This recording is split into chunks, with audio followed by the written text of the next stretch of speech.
bienvenue dans cette nouvelle vidéo Bookmas. J'espère qu'elle vous plaira et je vous laisse avec la suite de la vidéo.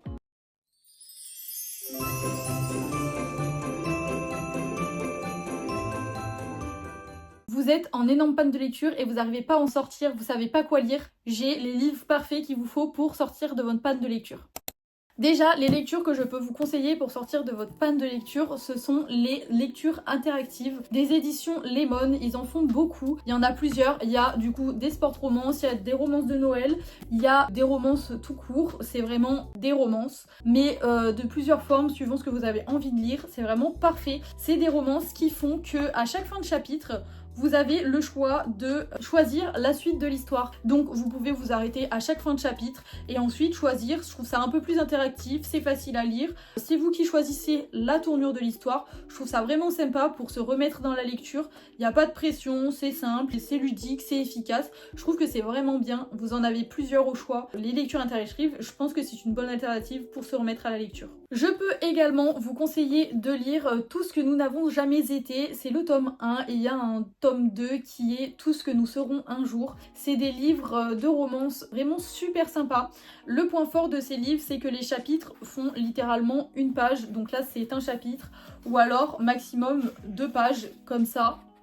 Les chapitres sont vraiment courts, donc pour se remettre à la lecture, je trouve que c'est une bonne alternative, puisque du coup, on n'est pas obligé de se dire « je dois lire, faut que je lise le chapitre en entier ». On lit un petit chapitre par jour s'il faut, et ça nous remet dans le truc, ça nous redonne envie de lire. Je trouve que c'est vraiment très sympa, et en plus, ce livre est un de mes coups de cœur. J'ai vraiment adoré l'histoire, donc si jamais vous êtes en méga panne de lecture, vous savez pas quoi lire, c'est un roman parfait. On va suivre Léa et Oliver qui sont frères et sœurs et qui ont perdu leurs parents. Sauf que Oliver va devoir partir en Australie pour le travail. Donc elle va aller habiter chez Axel qui est le meilleur ami d'Oliver, qui va prendre soin d'elle et essayer de la sortir de son mutisme, ce deuil dans lequel elle s'est enfermée. Mais ce qu'il y a, c'est qu'Axel il ignore que Léa est secrètement amoureuse de lui depuis toujours. Pour Léa, sortir du silence, c'est peut-être un moyen de revenir à la vie, de faire son deuil, mais c'est aussi pour elle prendre le risque que son secret soit dévoilé, que quelque chose se passe, mais au risque de rendre fou son frère. Donc voilà, c'est une romance vraiment super mignonne que j'ai vraiment adoré lire. Pour se replonger dans la lecture, on a également la saga Flawless de Elsie Silver.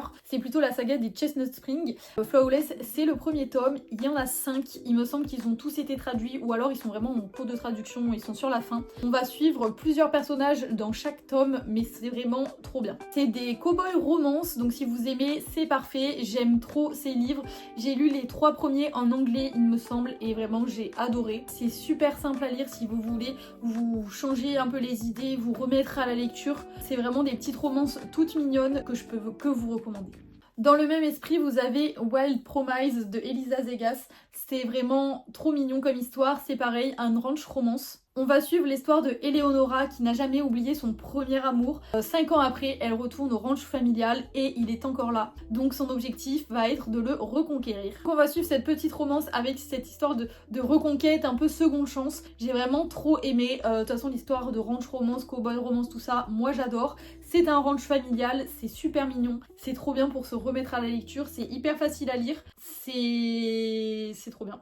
On a du coup un double point de vue, on a le point de vue des 2 protagonistes, donc je trouve ça vraiment sympa pour alterner dans l'histoire. C'était vraiment super, donc je vous le conseille. Je peux également vous conseiller de lire From the Ember de Ali Martinez. C'était vraiment une histoire que j'ai adorée du début à la fin. Il se passe un drame au début de l'histoire qui fait que les protagonistes principaux qu'on va suivre vont essayer de s'en sortir. Il y a un côté reconstruction, aller de l'avant, vraiment on arrive à aller jusqu'au bout de l'histoire sans s'en rendre compte. C'était vraiment trop bien comme histoire, ça a changé. Il y a vraiment cette tragédie qui fait que les protagonistes sont dévastés, mais ils vont tout faire ensemble pour passer au-dessus de ça, se reconstruire, continuer à mener leur vie avec leurs enfants. De toute façon, voyez la couverture, je pense que vous avez vu des avis plus qu'au dos du livre. Il y a écrit plus de 10 millions de vues sur TikTok. Vraiment, c'était trop bien. Je pense qu'il peut vraiment vous sortir d'une palle de lecture. Dans le même état d'esprit, avec un drame, on a À bout de souffle de Maloria Cassie que j'ai vraiment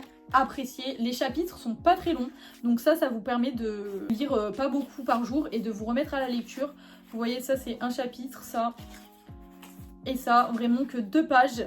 Il s'agit de 2 âmes qui se rencontrent juste par hasard, ils vont aller ensemble sur une moto, ils vont subir un accident et ils vont se retrouver dans une dimension inconnue où le temps semble vraiment long et où les règles du quotidien n'ont plus d'impact en fait. Ils se retrouvent du coup vraiment tous les deux dans cette dimension, ils vont devoir tout faire en sorte pour retourner dans la vie. En fait je pense qu'ils sont un peu dans le... C'est un peu comme s'ils étaient dans le coma, il faut qu'ils s'allient pour retourner dans le monde, donc malgré qu'ils aient eu cet accident et ça se soit mal passé, ils vont faire en sorte de reprendre le dessus sur leur corps et de retourner dans la réalité. La dernière phrase du résumé est vraiment bien, c'est « Et si, au-delà des frontières du réel, l'amour était la seule chose qui les rendait encore vivants ?»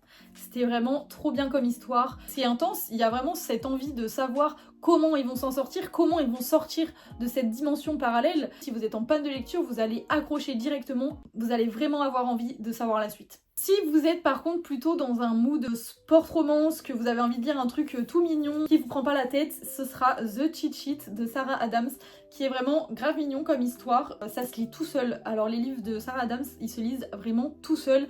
Il n'y a pas besoin de prise de tête, c'est trop mignon à lire. On va suivre l'histoire de Brie et de Nathan, le nouveau quarterback vedette d'une célèbre équipe de football américain. Ils sont inséparables, mais ils sont amis. Mais juste amis ou un peu plus.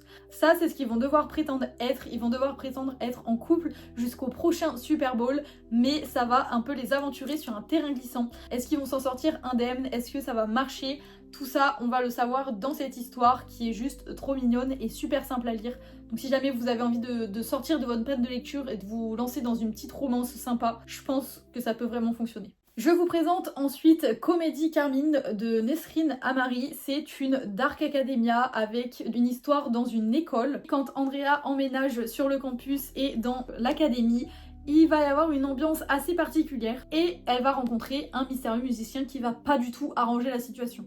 Et un beau jour, Andrea va recevoir des menaces anonymes et le fameux musicien va l'aider à trouver qui est le coupable tout en se confrontant à ses propres démons et à la comédie Carmine, qui est une société secrète et crainte par tout le monde dans l'académie. Donc en fait, il va y avoir cette petite enquête et en même temps, c'est ce petit jeu entre les deux. Je trouve que c'est vraiment super sympa pour sortir d'une panne de lecture parce que l'histoire vous prend vraiment, vous avez vraiment envie de découvrir la suite de l'histoire.